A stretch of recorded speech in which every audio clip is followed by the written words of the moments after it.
Hello everyone! To get a better understanding of Garrosh Hellscream, you'll first need to know a little bit about the history of the Horde and about his father. That's how I started my 2012 version of the story of Garrosh Hellscream. And quite a lot of you requested for an updated version, deep dive into the story.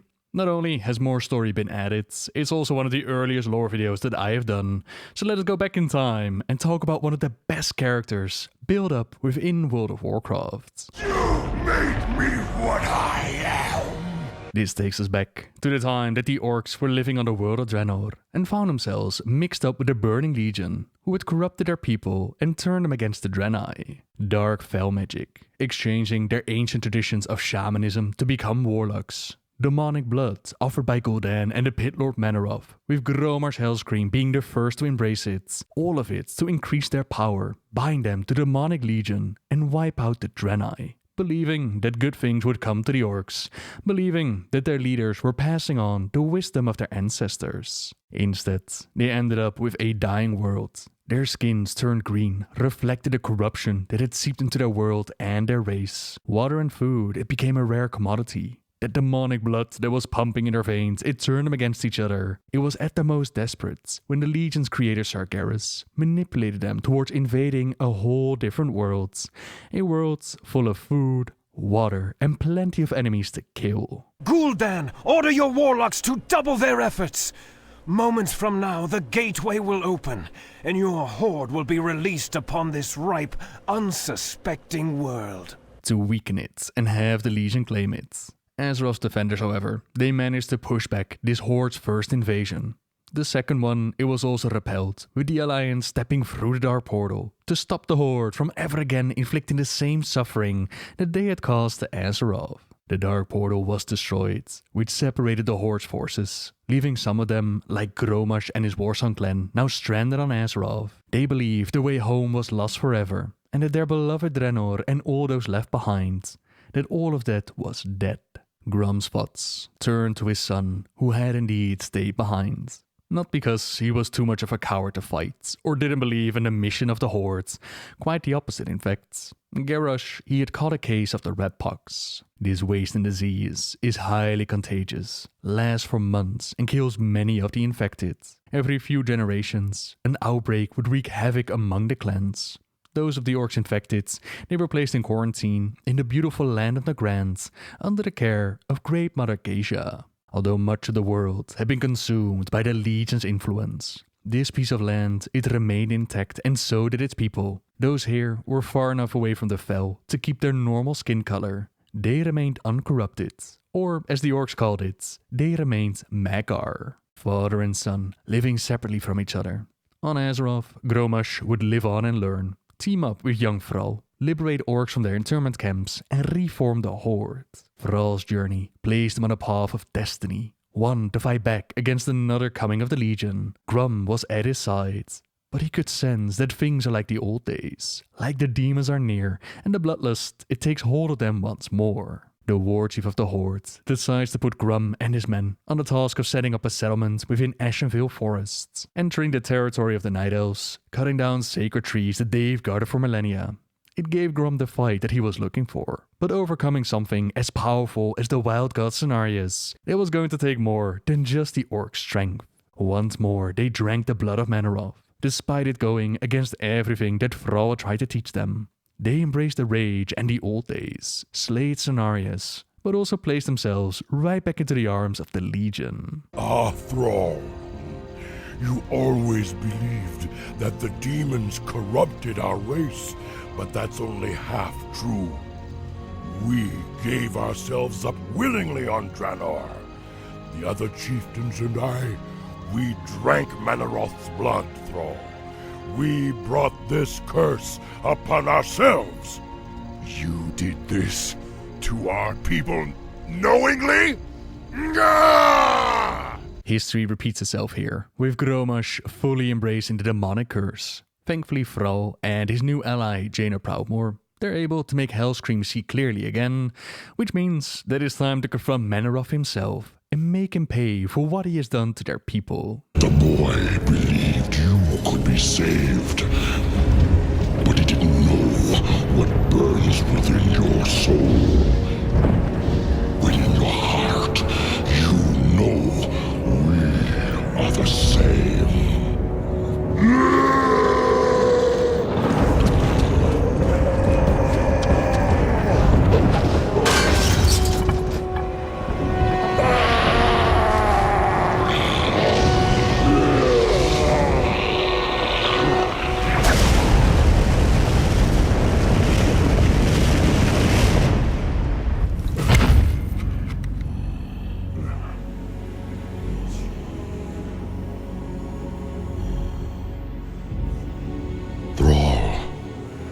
The blood haze has lifted. The demon's fire has burnt out in my veins.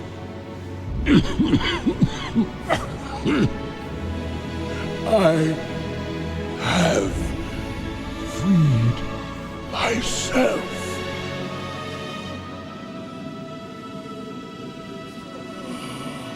No, old friend. You've freed us all.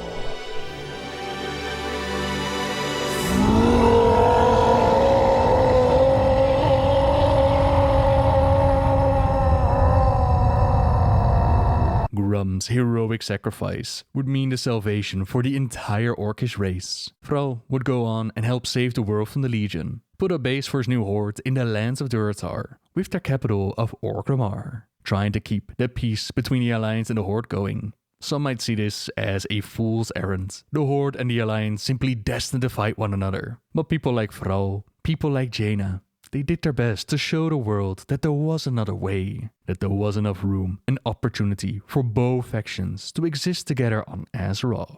Meanwhile, back on Outlands, Garrosh, he grew up with stories of his father, about his savagery and his battle frenzy and his appetite for violence. How he had been the first to give himself to the Horde and to foul magic, allowed himself to be corrupted, growing up believing that his bloodline was cursed, living beneath the shadow of his father's greatest failures. It meant that by the time that we see Garrosh again, which was with the Burning Crusade and the reopening of the Dark Portal, our warchief of the Magar clan, he's quite depressed. But Great Mother Geisha, her time to join the spirits fast approaching. She knows that he has what it takes to lead the Magar. He is strong and wise, all of the spirits approve of him. He just needs to find a way to believe in himself, to let go of the fear that he is going to become like his father. Garrosh is in such a bad state that he even suggests for us to take over leadership, so that he can go ahead and just die, erase the shame of his family name. Nothing that we do seems to be able to snap him out of it. But once we realize that Great Mother Geisha is actually the mother of Durotan,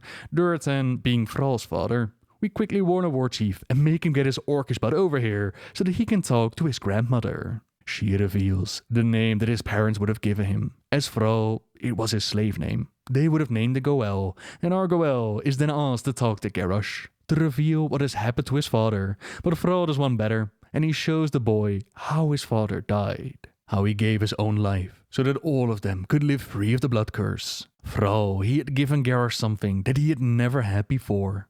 Confidence and pride. Pride toward his bloodline, towards who he is. I am Garrosh Hellscream, son of Grum, chieftain of the Magar. And Warchief Thrall saw much potential in our Garrosh. Sure enough, he was brash and quick to anger. But Thrall believed that Garrosh's fierce pride and knowledge of Orcish culture, that would serve the Horde well. The Warchief convinced the Magar Orc to act as an advisor back on Azeroth.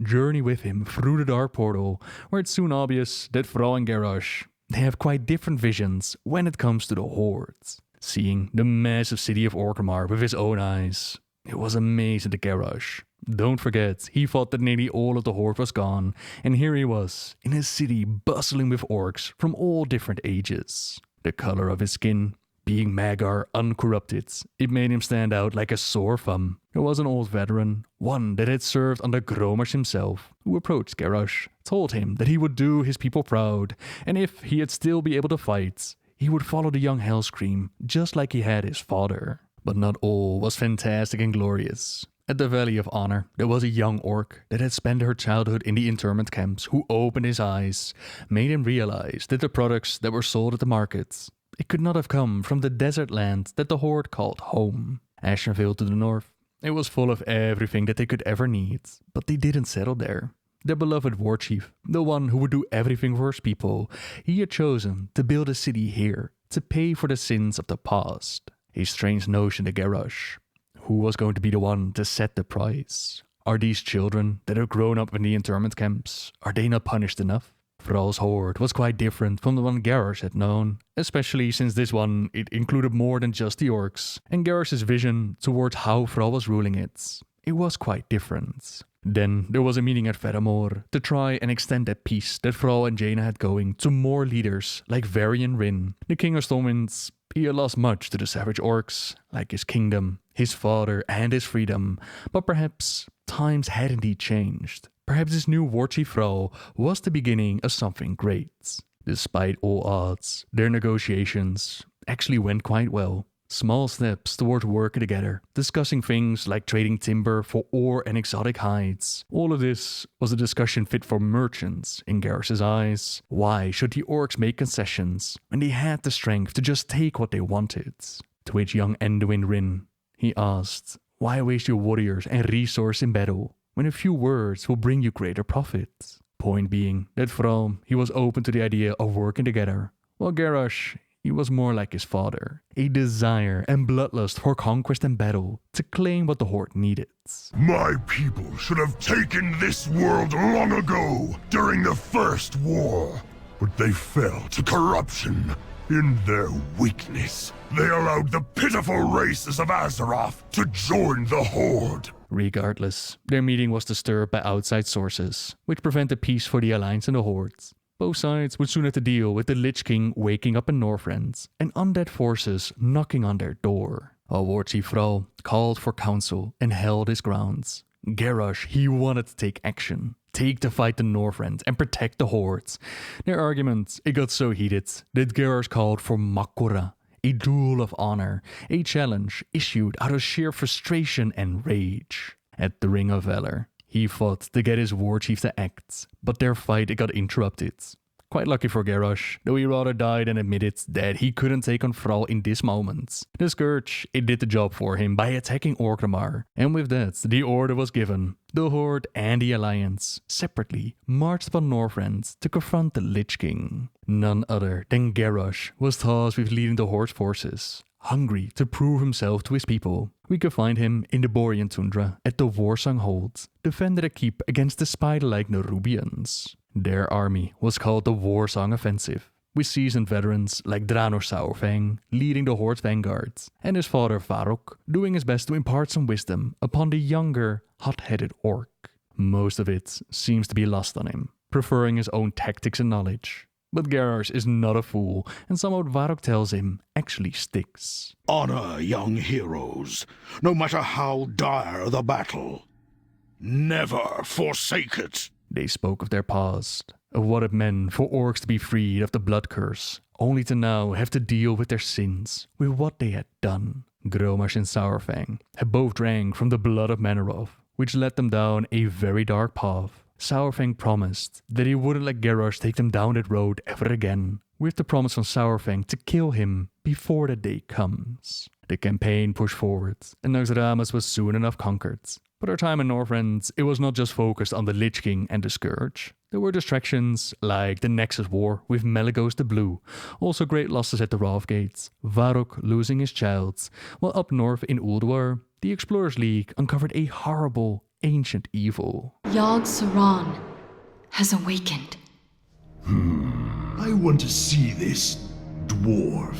Garrosh, To see the fear in his eyes.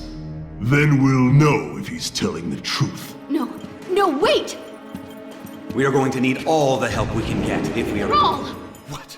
What are they doing here? Let me explain! I thought I smelled the stench of Alliance pigs. control yourself. You want my blood?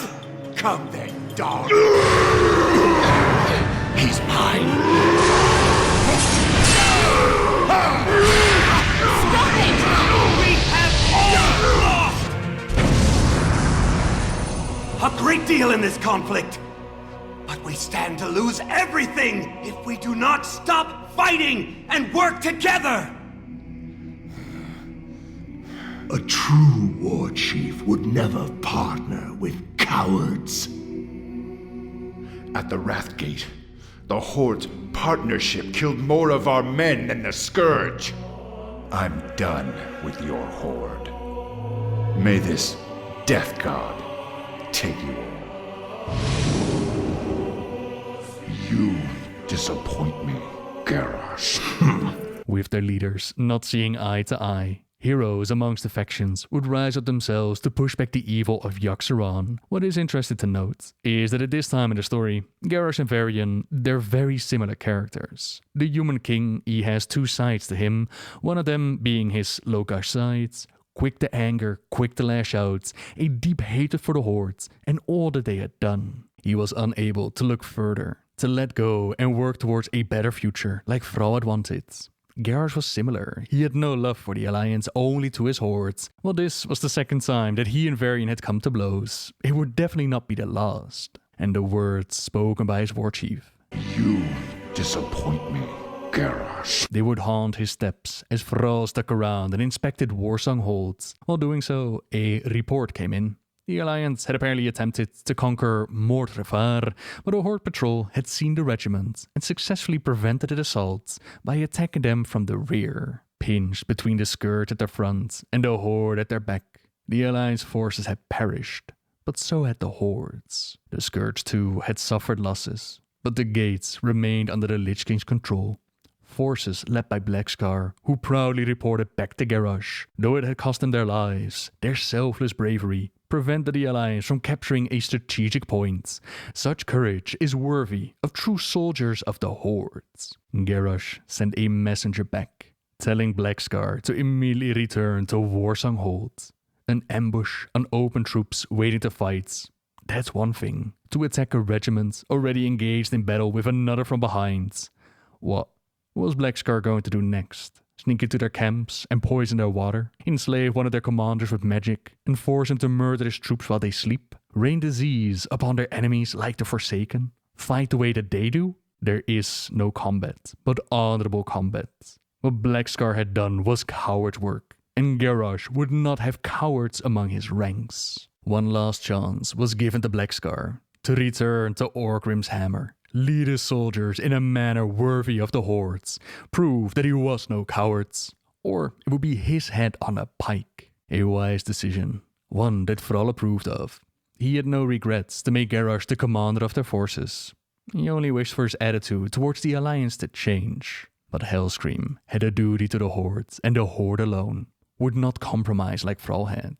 His people would never dwindle, not again. The Hordes would never fall. After the tournament held by Tyrion Fordring to figure out who was ready to assault Icecrown, the Alliance and the Horde, they finished their campaign in Northrend by slaying Arthas the Lich King and replacing him with Bolvar. The armies of the Alliance and Horde returned home as conquering victors. They had triumphed over one of the greatest threats Azeroth had ever known. Back in Orgrimmar, their people greeted Garrosh with a thunderous applause, with a parade of his own idea to honor all the veterans of the Northrend campaign. He was now seen as a worthy heir of the Hellscream lineage, and as a remarkable battle commander in his own right. The rumors of him single-handedly taking out the Lich King, they might have been a bit much, but it was undeniable that his leadership had brought them success. That Garrosh was exactly what the Horde had needed in their dark hour. In the shadow of the armor and skull of their great enemy Manoroth, Thrall presented young Hellscream with the weapon of his father, Korhal,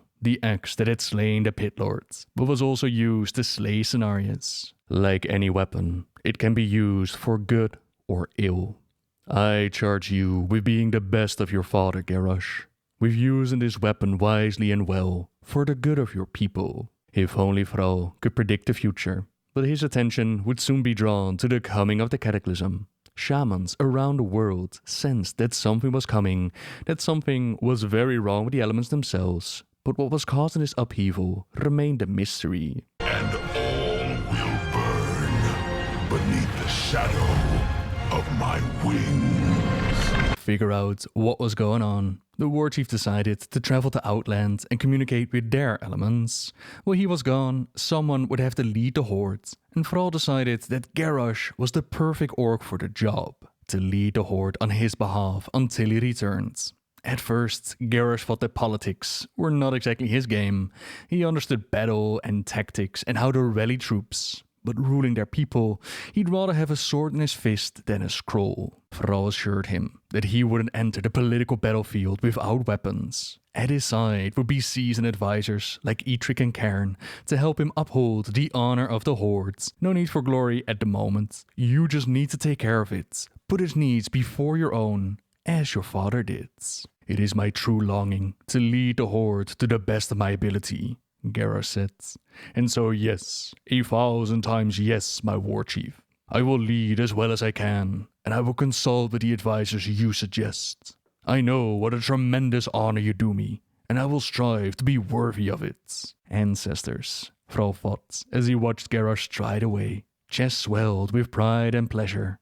I pray that I'm doing the right thing. This right here is a critical moment for the story of Garrosh and the Horde as a whole. As news spreads about Thrall's choice, people like Cairn could not believe their ears. Surely Thrall wasn't about to hand over leadership to this arrogant Blusterer to guide them in this time. There were definitely good elements to Garrosh. Cairn could see it, and with time, those seeds would perhaps take root in Garrosh's soul. But right now, he was not fit to lead the Horde, any more than Grom had been. But Thrall had made up his mind, left the Horde behind, and Cairn, he did his best to advise Garrosh. So did others, but often the Horde leadership clashed with each other, clashed with their new Warchief. While Thrall had hoped that his new responsibility that was actually tempering Garrosh and grant him wisdom. Instead, taking on the mantle of leadership, it only encouraged Garrosh to indulge in his warlike ways. He had always believed that the Horde was being too timid. Thrall's way of paying for past crimes, trying to work with the Alliance, all of that was not what he had in mind. His gaze turned northwest to the lush forest of Ashenvale. It was a land of plenty, and it was well within the Horde's reach. Most of the region belonged to the Night Elves, but they did not stop Garrosh from sending troops into the woodlands. Their assaults in turn enraged the Alliance. Tensions between the factions flared up, and open war seemed inevitable. Some of the Horde members welcomed these bold and aggressive maneuvers, but Cairn did not. The elder Tauren did everything he could to reason with the acting Warchief and prevent bloodshed. In Cairn's eyes, Garrosh was leading the Horde down a dangerous path, one that would inevitably destroy it. The Warchief did not listen to his wisdom, and so Cairn spoke the only language the orc would understand. He challenged Garrosh to Mccory. Garrosh, you are not fit to rule the Horde. Quite a lot of you, rightfully so, commented that the hostility in Ashenvale, the attack that pushed Cairn into action, that was actually carried out by the Twilight's Hammer cult, masquerading as members of the Horde in order to stir up tension, meaning that Cairn was actually falsely accusing Garrosh when challenging to this battle. Now, this is true when we go by the story told in The Shattering, a novel released in 2010. The story back then was indeed a peaceful meeting between Tauren and Night Elf druids. This was then disturbed by the Twilight Hammer that made it look like Garrosh instigated the attack. News of this reached Cairn Bloodhoof, and the duel followed. However, Chronicles Volume 3, released in 2018, it makes no mention of this. Rather, it goes to the explanation that I gave you in Part 2. Garrosh setting his eyes on Ashenvale, those lands of plenty, tensions flaring up between the factions, and Cairn doing everything that he could to reason with the Warchief, until he spoke the only language the orc would understand, challenging Garrosh to Mccory. Before a crowd of onlookers, the Tauren and the orc fought for the future of the Horde itself. On one side stood the promise of a peaceful future, on the other the promise of blood and conquest. It was blood and conquest that won that day, but not because Garrosh was the better fighter. Despite their age difference, Cairn's knowledge and expertise outplayed Garrosh at every turn, playing into his bloodlust, his hot-headedness. The old bull stood his ground and might have won that day, was it not for Magatha Grim Totem. Part of the ritual for this Mccory was to have a shaman bless their weapons. Seeing how Magatha had always wanted to take Bluff away from Cairn, she saw this as the perfect opportunity and coated Korhal, without Garish's knowledge, coated the blade with poison. One strike, a mere flesh wound. That was all it took. Cairn blinked. His vision was blurring. Had he gotten dust, or sweat, or blood in his eyes? He took a precious second to wipe the back of his hand across his eyes, but it aided nothing. His hand shook as he lowered it, and his legs, they felt weak. Stunned, he stared at Garrosh. The orc was sweating profusely and breathing hard. As Cairn watched, Garrosh gripped the axe and met Cairn's gaze. Cairn clutched his own weapon. It weaved in his hands. It felt so strangely heavy. And then he knew exactly what had happened to him. And so I, who have lived my whole life with honor, die betrayed. Having Garrosh do her dirty work, it allowed Magatha to seize Van de Bluff and seize control. But her victory was not absolute, and it didn't last for very long. Cairn's son, Bane Bloodhoof, he found aid in Pheromone, financial support from Jaina Proudmoore to retake a city. Magatha's betrayal, her use of Garrosh, it was whispered and rumored, and the Warchief wasn't exactly happy. So it was that when she asked for his aid, it was denied with a letter, which said, "Unto Elder Crone Magatha of the Grim Totem, acting Warchief of the Horde, Garrosh Hellscream, sends his most sincere wishes for a slow and painful death. It has come to my attention that you have deprived me of a rightful kill. Cairn Bloodhoof was a hero of the Horde, and an honorable member of a usually honorable race. It is with disgust and anger that I discover you have caused me to bring about his death through accidental treachery. Such tactics may work well for your renegade, honorless tribe and alliance scum, but I despise them.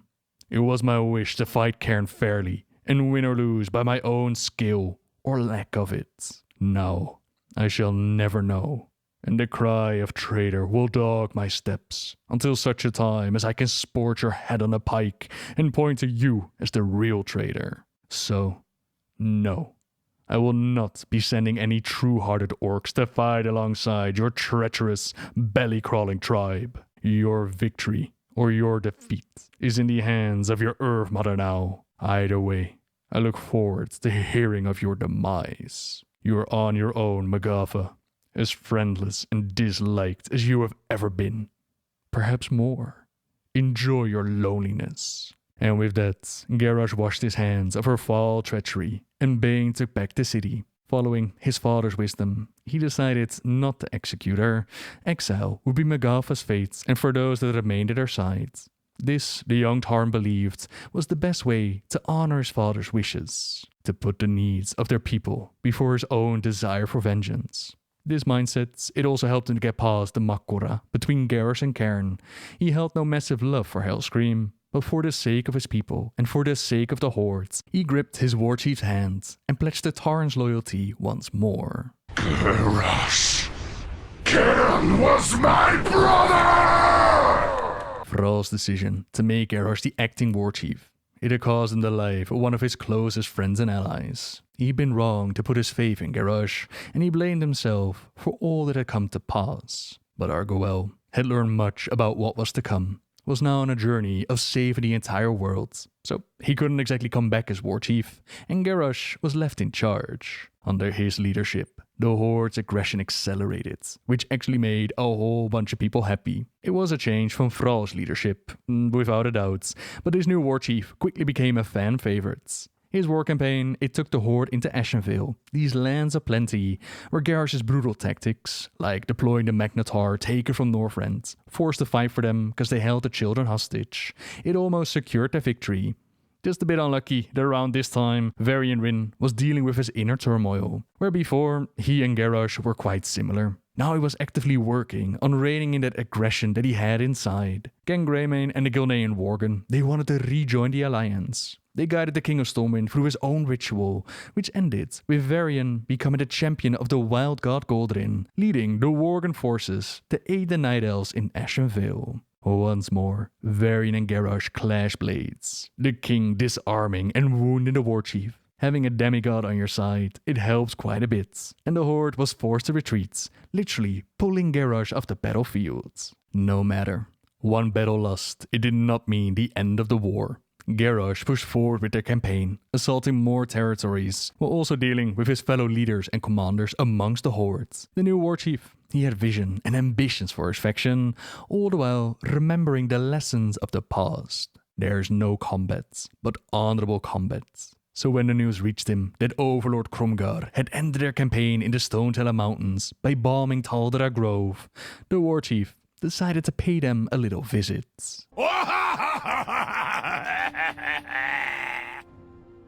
Look upon the world, Cliffwalker, and see the might of the Horde! What have you done Cromgar.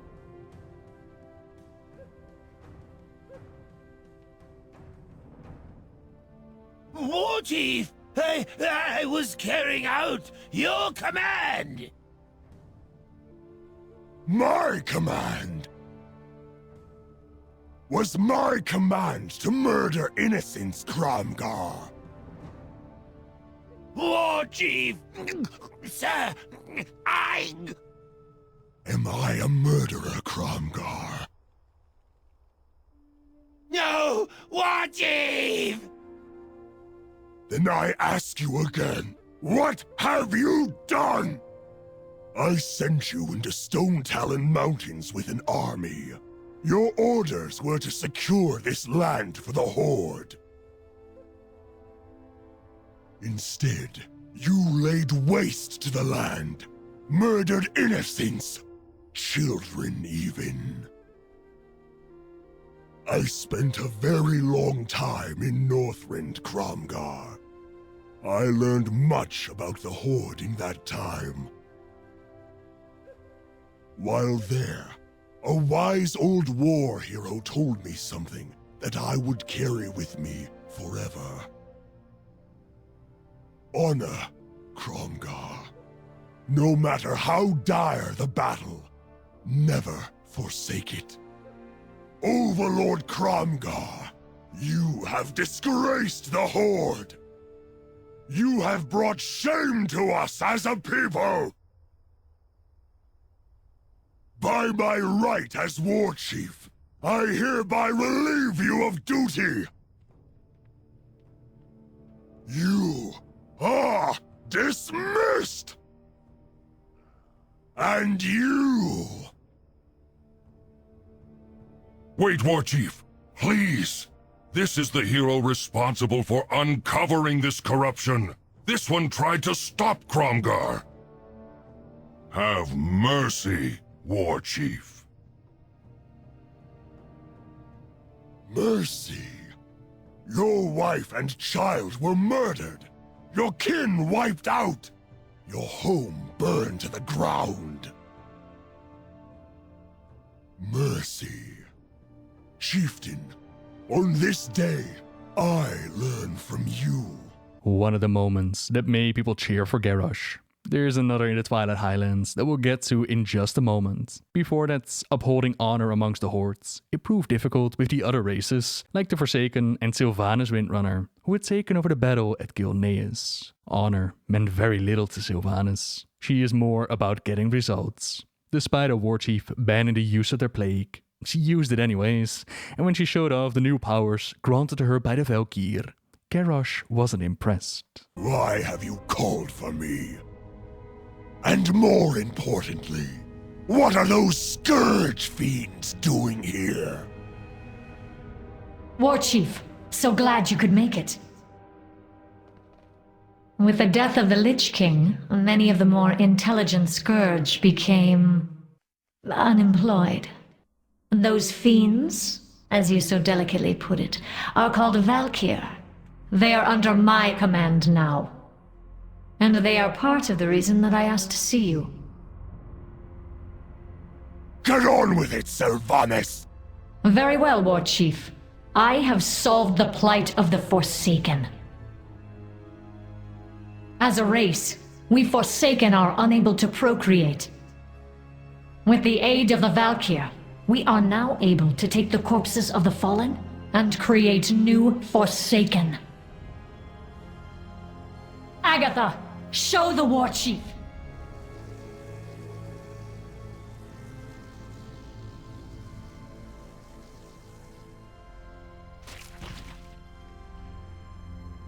What you have done here, Sylvanas, it goes against the laws of nature. Disgusting is the only word I have to describe it. Warchief, without these new Forsaken, my people would die out. Our hold upon Gilneas and Northern Lordaeron would crumble. Have you given any thought to what this means, Sylvanas? What difference is there between you and the Lich King now? Isn't it obvious, Warchief? I serve the Horde. Watch your clever mouth, bitch! Grommash, you stay behind and make sure the Banshee Queen is well guarded. In Orgrimmar, Garish had decided to evict the majority of the non-orc races from the center, believing only the orcs possessed the strength to truly defend their city. The advisors left behind by Frawls, they were more and more realizing that they were talking to a wall. The discussion between Volten and Garrosh, it pushed the Darkspear out of the city and nearly out of the Hordes. Don't talk back to me, troll. You know who was left in charge here. Haven't you stopped to ask yourself why Thrall chose me instead of you? There be no question why, Garrosh. He gave you the title because you be Grom's son. And because the people be wanting a war hero. I think you be more like your father than you thought. Even without the demon blood.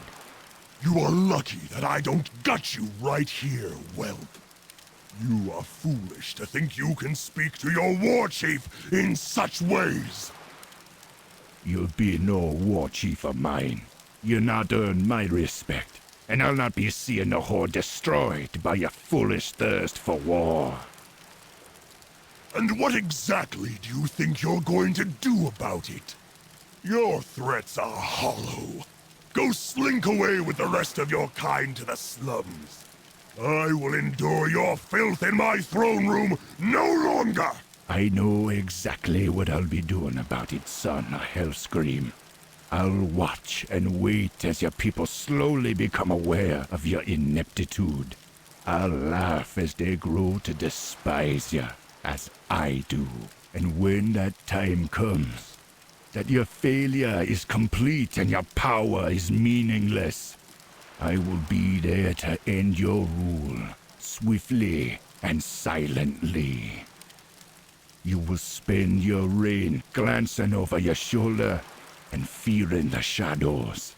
For when the time comes, and your blood be slowly draining out, you will know exactly who fired the arrow that pierced your black heart.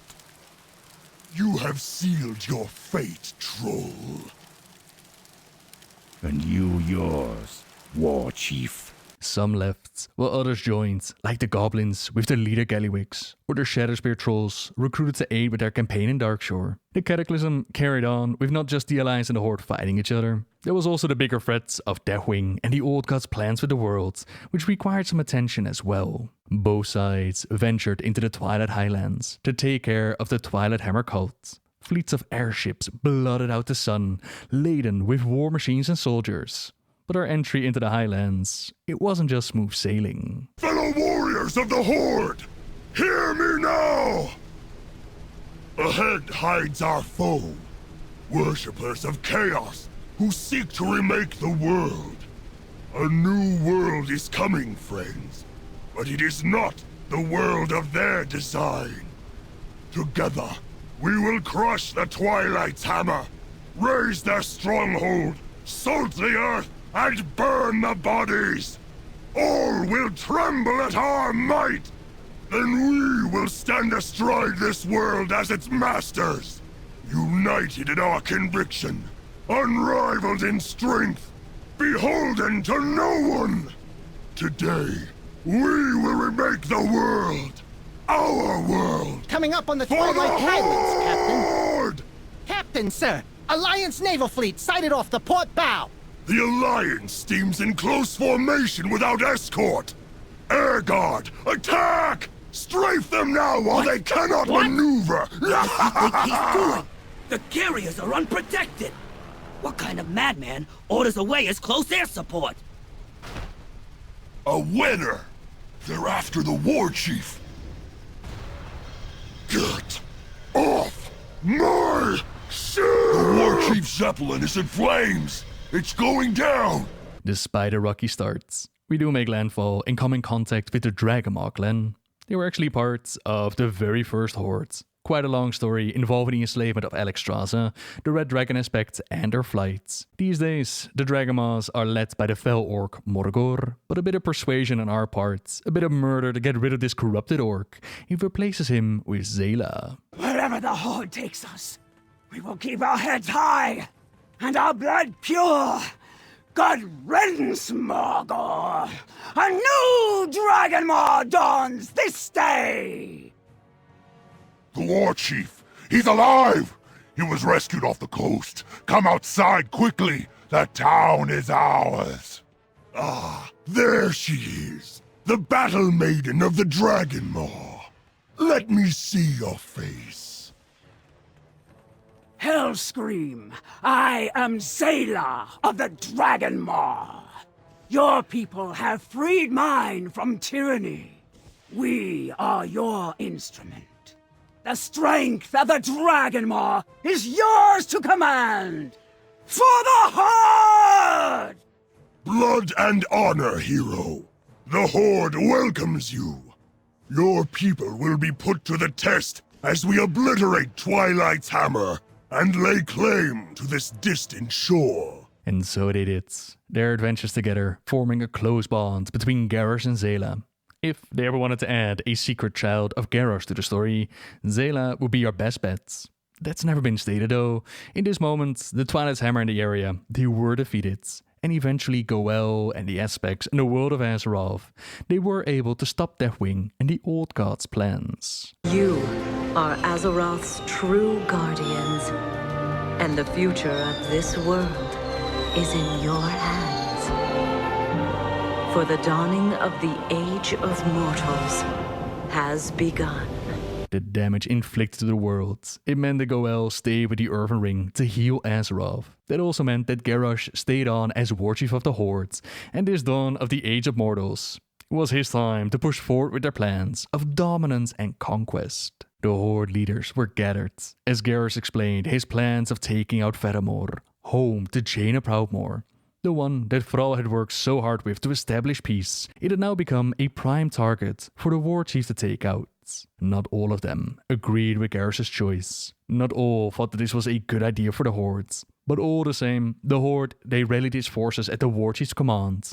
Now going after Jaina, it was quite a dilemma for Bane. She had helped him to reclaim his city after all. She had been there for him when he had no idea who he could trust. But at the same time, he wasn't going to abandon his duty to the Hordes. The Tauren would march with them. As a middle ground, he decided that at the very least, Jaina shouldn't be caught unaware. In secret, a messenger was sent to warn her of the coming attack, which gave Pheromone the chance to evacuate its civilians and call in aid from the Alliance. Unbeknownst to Bane was that this played right into Garrosh's hands. Despite their bitching and moaning about making the troops hold back and wait, not immediately charging toward Pheromone, the Warchief had a plan. He had waited for as many of the Alliance forces to be gathered in one place so he could unleash his true weapon. Pheromone was not going to be conquered with brute force. It would be completely annihilated with the focusing iris. Stolen earlier from the Blue Dragonflight, turned into a bomb courtesy of the Blood Elves, dropped over the city by the Goblins. Only Ronin's brave sacrifice had saved Jaina's life and prevented the blast from doing so much more damage. Bane was a warrior. His eyes had seen almost more than he could bear of the horrors of war.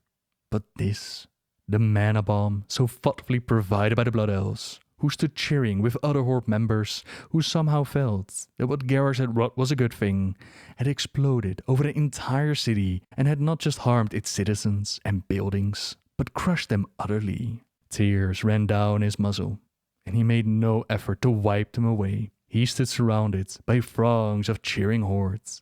But as he looked around, he saw, illuminated by the ghostly arcane glow, faces that wore his own expression of shock and revulsion. What had happened to the Warchief, who had once said, "Honor, Kromgar. No matter how dire the battle, never forsake it." Here we would see a massive shift in Garrosh's character. The whole conquer and conquest, that was nothing new. I don't think there are many out there that have issue with Pheromone being a target to take out. Rather, it's the methods used by the Warchief that made people wonder what the hell was going on. Or one expansion earlier, he had thrown Overlord Kromgar off a cliff for using a bomb in the Stone Talon Mountains. Here, he was deploying the same tactics, and the bomb was just part of it. There was also dark shamanism, forcing the elements to obey them right after the cataclysm. There were Kraken summoned from the depths. No longer did honor dictate his choices, and it was such a difference that back then some actually wondered if there was more going on. Was perhaps the Garish that we had known, replaced in the Twilight Highlands when he fell off the ship? Was his new ally the extremely loyal and enforcing Blackrock Orc Melkorok? Was that Kil'jaeden in disguise, mirroring the manipulation of the Orcs of old? None of that would come into play. Blizzard has clearly said that it was Garrosh who made these decisions. No Old God influence or Legion manipulation. The conflicts with the advisors left behind, and slowly filling up his inner circle with those in line with his vision for the future. All of that became the path that they laid out for Hellscream, with the bombing of Pheromone just being the beginning. The victory earned at Pheromone was cause for celebration in Orgrimmar, while whispers started to rise up within the faction. People like Bane and Vol'jin and others, they did not agree with what the Warchief had done. Speaking out or taking action at this point in time was not really an option. People merely visiting an inn and whispering their discontent. They found themselves under assault and scrutiny by Melkorok and his forces. Hellscream's eyes are always upon them.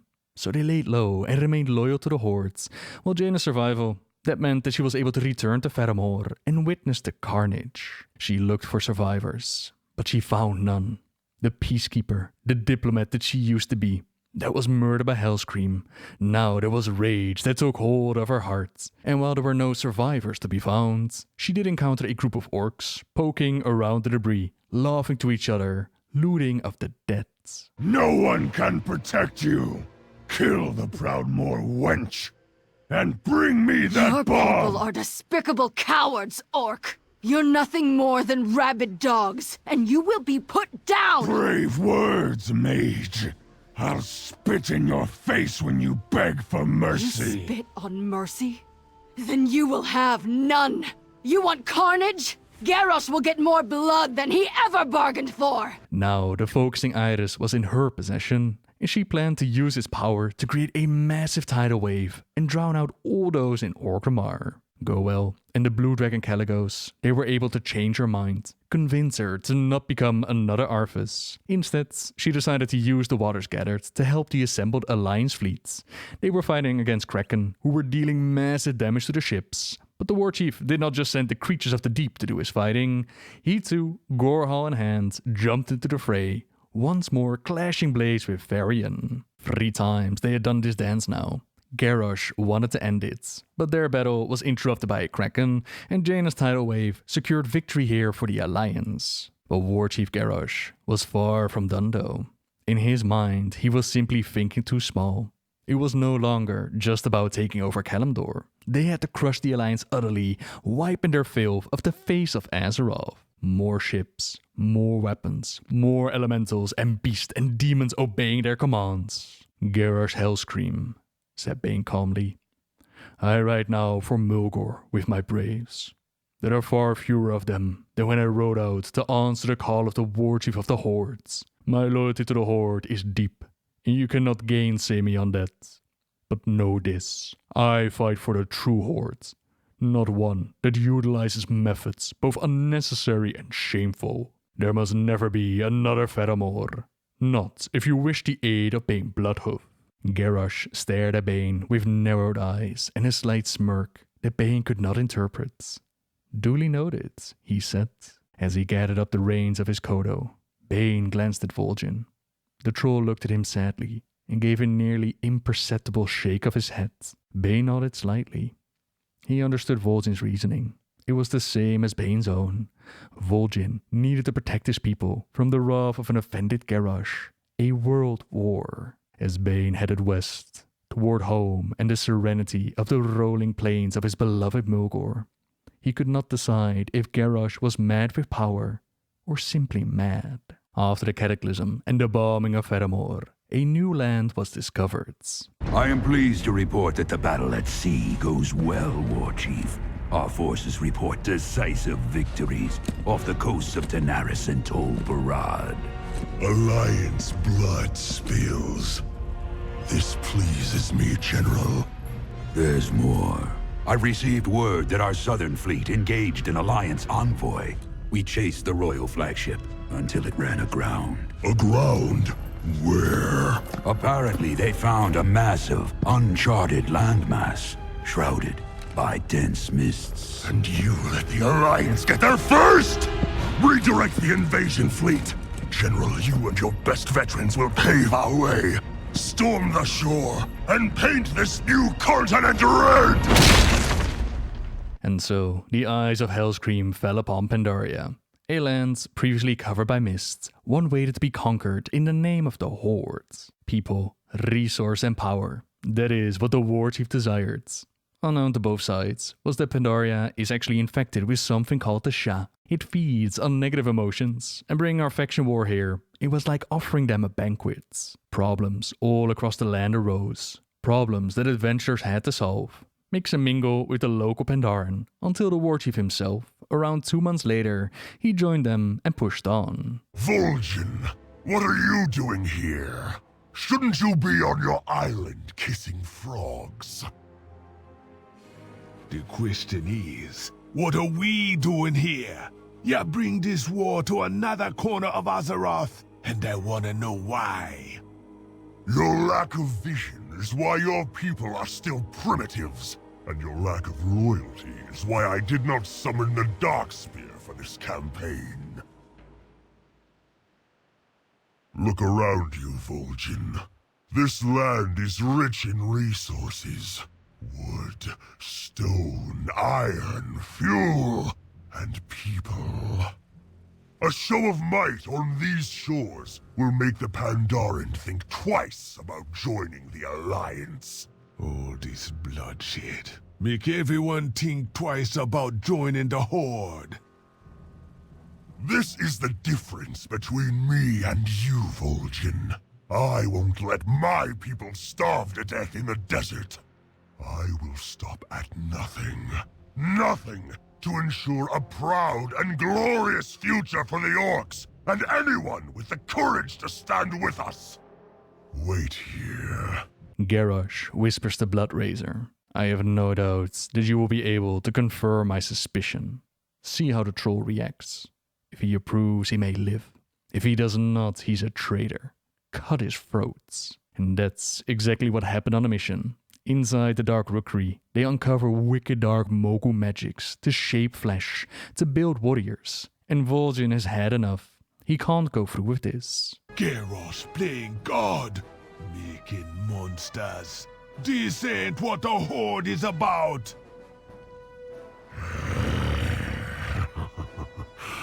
He knew you were a traitor! The Warchief will annihilate his enemies! The troll nearly lost his life here, but were able to fight a way out. He decides to lay low for a while, discover what it means to be Horde, to be a family, and eventually return for the Darkspear Rebellion. Before that moment, we saw the Warchief abuse the Blood Elves in the search of the Divine Bell. This ancient Mogu artifact, it allowed them to empower their warriors and strike fear into the hearts of their enemies. A weapon that Garrosh very much desired. One that the Alliance was keen to keep out of his hands. And at first, it seems like they're successful, able to track it down before the Horde got their hands on it. With the aid of Jaina, now leader of the Kirin Tor, they managed to hide the bell away, only for the Sun Reavers to be used by the Warchief and steal the mighty artifacts. Jaina finds out about this, and all hell breaks loose in Dalaran. The Purge of Dalaran they call it, but Garrosh didn't care. He got his prize, and as a bonus, the Blood Elves, who'd been thinking about leaving the Horde and rejoin the Alliance, they were now forced ever closer to Hellscream's Horde. We Sindori will take our future into our own hands. And get this damn thing out of my sight. Hellscream bought his treasure with the blood of my people. I hope it destroys him. My lord, you would make a fine Warchief. It may come to that. Bring me my blades. The next move is mine. Horde heroes are invited to witness the ringing of the bell. Garrosh experimenting with its powers. But it does seem to be a bit too much for the warriors to handle. On top of that, Anduin Rin, he's been busy recovering the Harmonic Mallet, an artifact of Pandaren design to turn the chaos of the bell into perfect harmony. Die, whelp!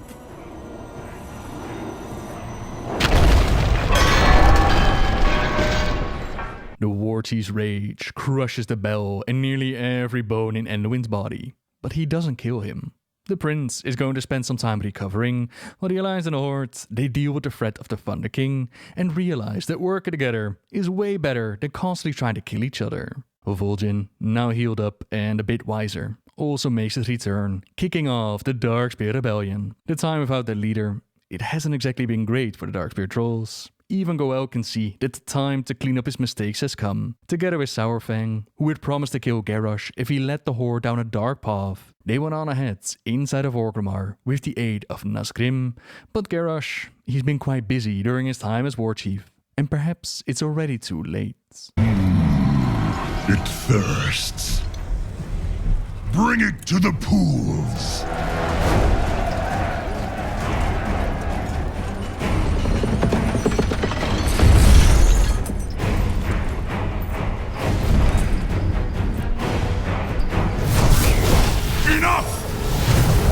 You have run rampant for far too long, Hellscream.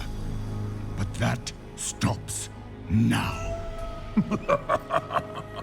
Step aside, Pandaren.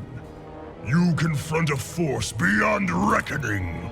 Your father dabbled in powers beyond reckoning. Where is he now? I have fought beside the Tauren, trolls, and others. You are nothing like them. They are no longer part of my horde!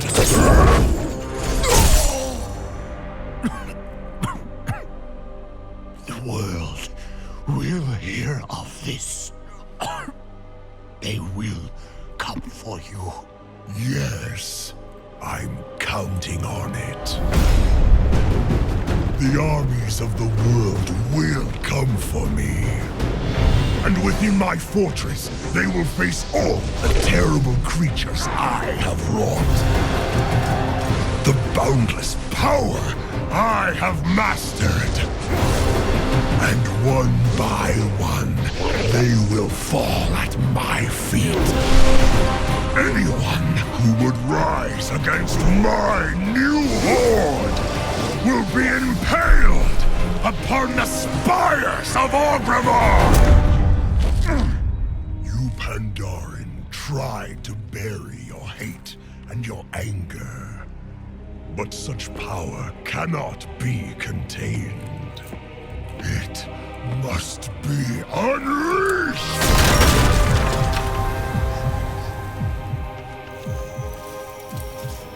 A time will come when you will answer for your crimes. I answer to no one!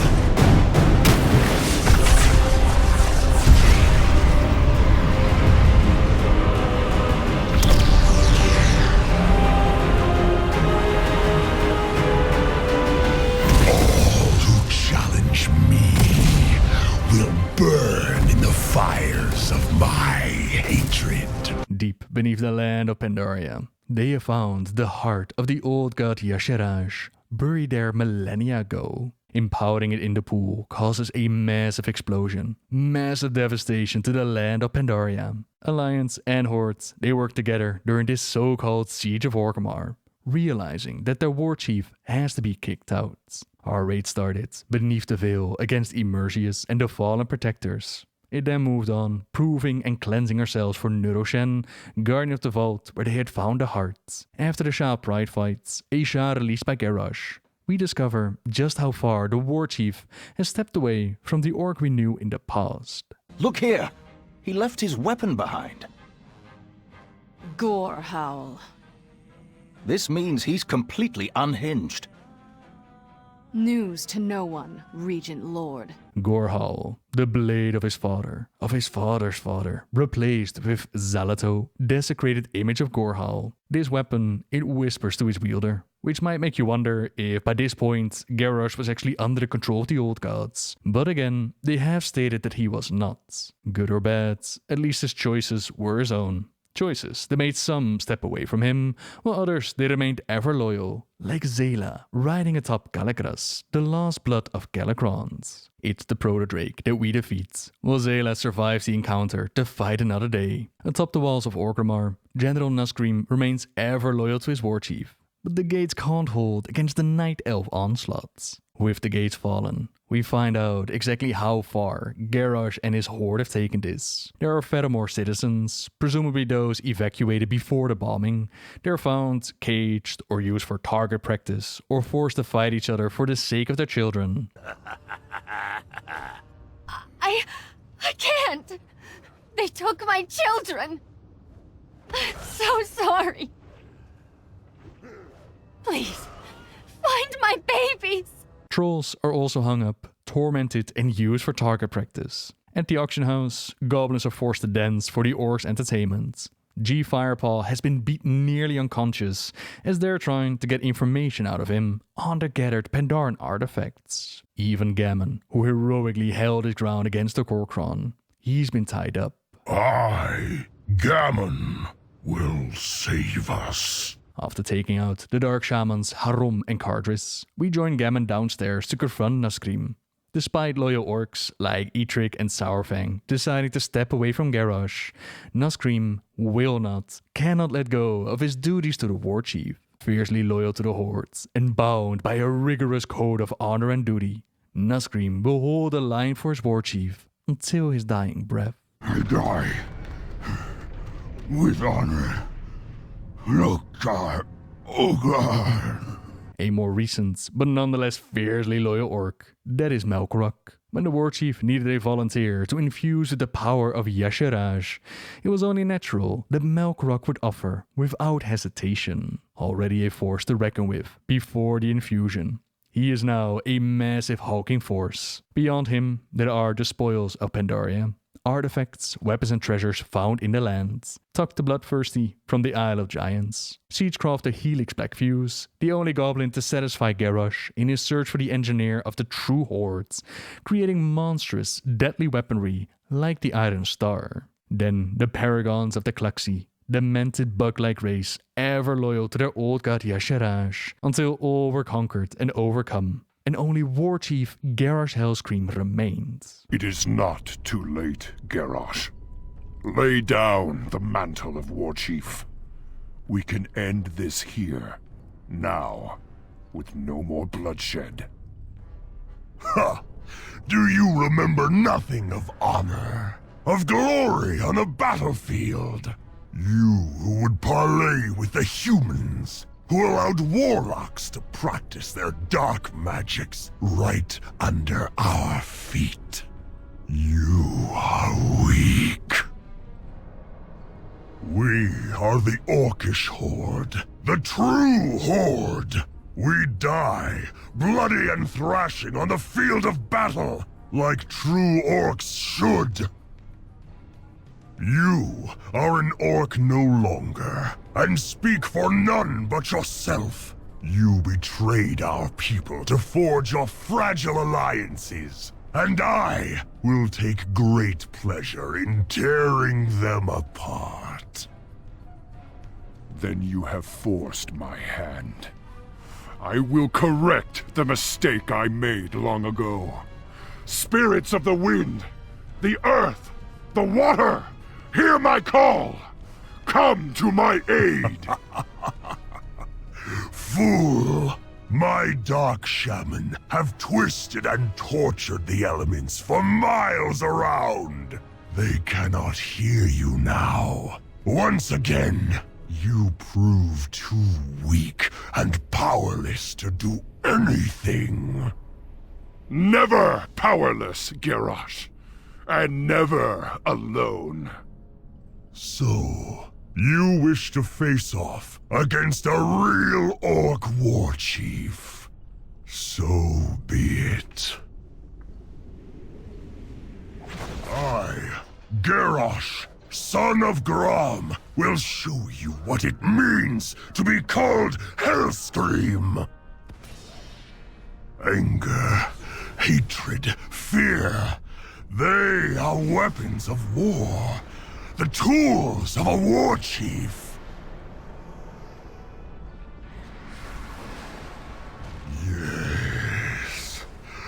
Yes, I can see it now. I can see the future of this world. A world ruled by the Horde. My Horde. The heart will be your end. While the heart of Y'Shaarj hangs above the inner chamber, occasionally empowering Garrosh further and sucking us in, his Korhal and Iron Stars, they race across the battlefield, coming to the aid of the Warchief. You can never leave this place. There is no way home. The true Horde will come to pass. I have seen it. It has shown me. I have seen mountains of skulls and rivers of blood, and I will have my world! More and more of Y'Shaarj's power is flooded into Garrosh, until it's time for him to show us a glorious destiny, the thing that he wishes for the most. You think you have won? You are blind! I will force your eyes open! Behold! My glorious destiny!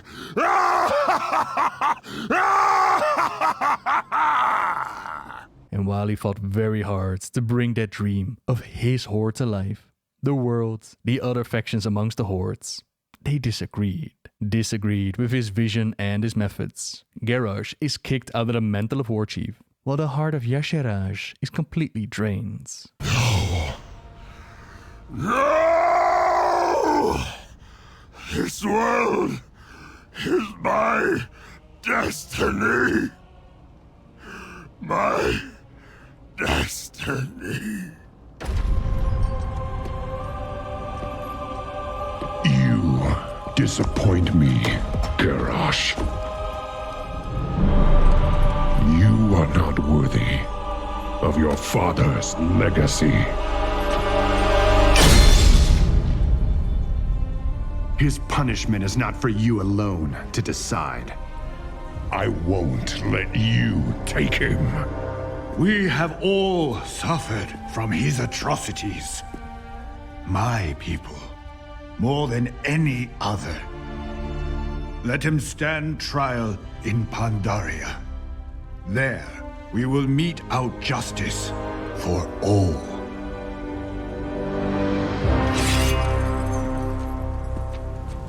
Goel would not have someone else take the killing blow, so rather than just killing our enemy on the spot, a trial it shall be. I've done a much more detailed video on the novel War Crimes if you're interested in the details of the trial.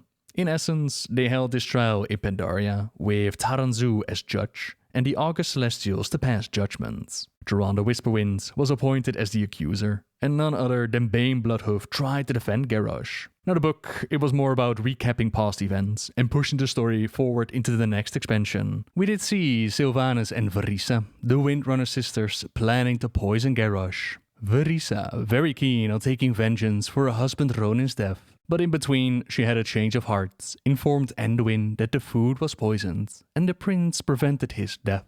Duranda and Bane, they spent the trial showing moments of the past, moments connected to Garrosh like the bombing of Pheromone. But again, the trial itself, it didn't matter much, as the August Celestials, they would have chosen for imprisonment anyways. Only where there is life can there be change. Which the book, it oddly enough makes you believe could be a possibility, that there could be hope for Garrosh, that this might not be the end of his story. The former Warchief had quite a few conversations with Anduin about their nature, who they are, what choices they've made along the way. While reading this, I was really hoping that Garrosh could go through more character growth, and in an interview, Christy Golden actually mentions that had Kairos not approached him with their schemes, we might have seen a different Garrosh. Of course, there's also the behind-the-scenes bits of different teams working on his story, having different visions for the character, a different end destination.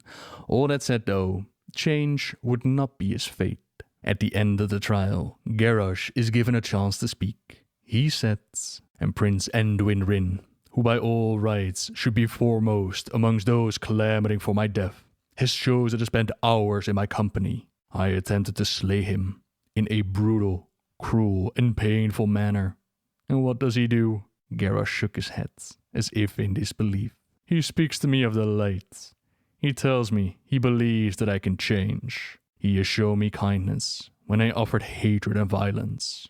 It is because of him that I stand before you, facing what I expect to be a pronouncement of my death as a warrior, not as a broken slave. He lifted his shackled hands and gave Enduin a slight bow before turning to face the crowd once more. Oh yes, I know full well how much blood is on my hands.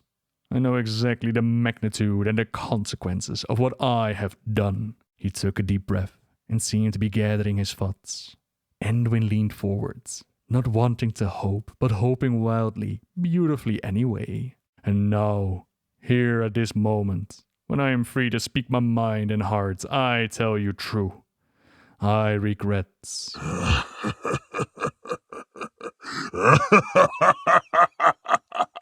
Nothing. Enduin forgot to breathe. He felt cold, numb. He sat staring at Garrosh, for a moment unable to mentally process the words. Sound hammered on his ears, the outraged cries of a furious public. Taranzu struck the gong furiously, calling for order, but Garrosh, it seemed, had only begun. He lifted his shackled arms and bellowed. Yes, I would destroy 1,000 paramours if it would bring the Alliance to its knees. I would hunt down every night elf whelp that bleats on the face of this world and silence their mewling forever. I would banish every troll, every tauren, every simpering blood elf and greedy goblin and shambling walking corpse, if it were within my power. And it almost was, Garrosh continued. Enduin clenched his jaw. How could he have believed Garrosh could change? The only atrocities I regret are the ones I did not perform, the orc shouted, grinning ferociously at the turmoil his words had caused. The only thing that preys on me is that I was stopped before I could see the true Horde live again. And with that speech, the plan behind the scenes was put in motion. As Zela, Shokia, Talon Songweaver, Harrowmiser, and the Infinite Dragonflight assaulted the temple where the court was being held, the Bronze Dragon Kairos Dormu, working together with the Black Dragon Rephion, they used the device that we held power up, the Vision of Time, to set Garrosh free and take him back in time to an alternate reality. This with the intent of Garrosh forming a new horde and have that horde stand with Azeroth against the coming Legion. You are Warchief, no longer Hellscream. You're free because I willed it. You live because I will it. You will join your father and rally the old orc clans because I will it. An alternate reality set before the time that the orcs drank the demonic blood, specifically selected to be one where Garrosh had not been born. Grommash's wife Golka, she had died during an ogre raid here before they were able to have kids, which is also what happened to Garrosh's mother, but not before she gave birth to him. But what the Bronze had not counted on was that Garrosh had other plans in mind. His future for his horde is not under the control of some sort of bronze dragon, so he picks up a shard from the Vision of Time and murders Kairos. With his partner in crime defeated, Garrosh faces a near impossible task. The task of convincing this alternate version of his father and the Warsong clan of the future that he knows. He jumps into a pit where the Warsong clan has their Makrogun, not Makkora, but Makrogun, a way for the Warsong to prove their worth. It's not necessarily a duel to the death, it is more a duel of will, although sometimes accidents do happen. Garrosh, still chained up and a pure outsider to the Warsong clan, he tries to convince Grommash to listen to him without telling who he actually is. Garrosh Hellscream. I have traveled far and sacrificed much to stand in front of you. I am here to defy what fate has dictated for you and all orcs. Slavery, the lust of our souls, and everything that makes us great. At first, Grommash laughs at his face and declares him to be a lunatic. But Garrosh has to convince Grum. He explains to the chieftain that the path of war-sung slavery will not come from war or defeat. Your fate will be accepted freely and gladly, he said, raising his voice. And it will be you, Garrosh Hellscream, who will insist on being the first to tie yourself to the orcs' new masters. The rest will follow. We will never recover. Now Garrosh had insulted Grum's honor, and war-sung mercy only goes so far. The 4 guards that were holding him are told to duel Garrosh, and he manages to win chains and all. This gives him the chance to talk to Grommash and explain more about his motivations. He shows him the shard taken from Kairos, and guesses that the elements at the Stones of Prophecy, the same place where Thrall had told him the full truth about his father, that there they will be able to show Grommash the future. They travel to the location. And on the way, Garrosh explains more about his plans of conquest, his plans with these orcs. Bringing together the clans is not going to be easy, but the spoils of war will convince them. Once they reach the stones, the elder Zanuck already knows that they're coming. The elements have been rising up since they can feel that Garrosh does not belong here. The elder treats Grommash with respect, but gives Garrosh nothing but venom. He goes as far as to deny Garrosh access to the stones. Garrosh doesn't mind, as long as Grommash is allowed entry. The stranger believes the fate of this world rests upon my choices, Grommash said, lifting the glass while standing inside the stone circle. He also claims the proof lies within this. Prove him wrong and he will die here. Show me the truth, one way or the other. The elements respond, and Grommash is picked up by a great swirl of air. Inside, he sees the truth of Garrosh's words. He sees how the Horde is formed, how they slowly turn green, how the powers of the warlocks are embraced, and how Gul'dan offers them the demon blood. He sees how the events took place in our time, and how he himself steps up to be the first to drink. Grommash was told by Garrosh that he did this not because he was weak, but because he would not let any other orc take such a risk first. And this was a lie. Although perhaps a lie Garrosh told himself to make his father look better, but a lie nonetheless. The truth is that Grommash wanted to be the first, because none would be stronger than him, not for a moment. He would never be weak. The visions continued as Grommash saw his future unfold. But in the meantime, the Elder saw the same visions as Grommash. He was terrified to realize their future. And at first, Garrosh was being very kind to the old orc, but then the orc realized what their future could become. Peace. They might see peace. You see, the visions did not stop with just the bad part of the Horde. They continued showing Thrall and the new Horde he tried to build. Hellscream can bear it. He can overcome it. The corruption will not be the end. Tears streamed down Zanuck's face, his voice laced with joy and hope. One world in ruins, but the other stronger than ever. Hellscream's sacrifice saves us all. You've seen it. Garrosh had seen this future before, and does not like it. Thrall's vision of the Horde, one trying to aim at peace with the Alliance, it's the precise thing that Garrosh had turned his back on when he became Warchief, and he does not want that future to happen. He wants this Horde to become conquerors and take Azeroth for him.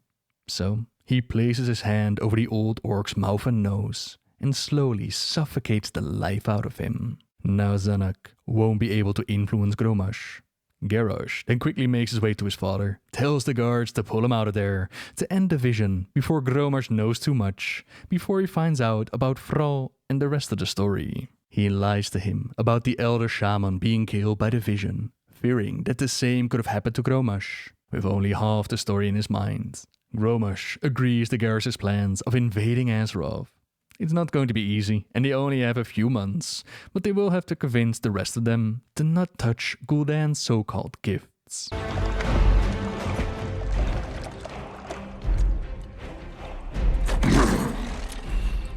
Drink, Hellscream.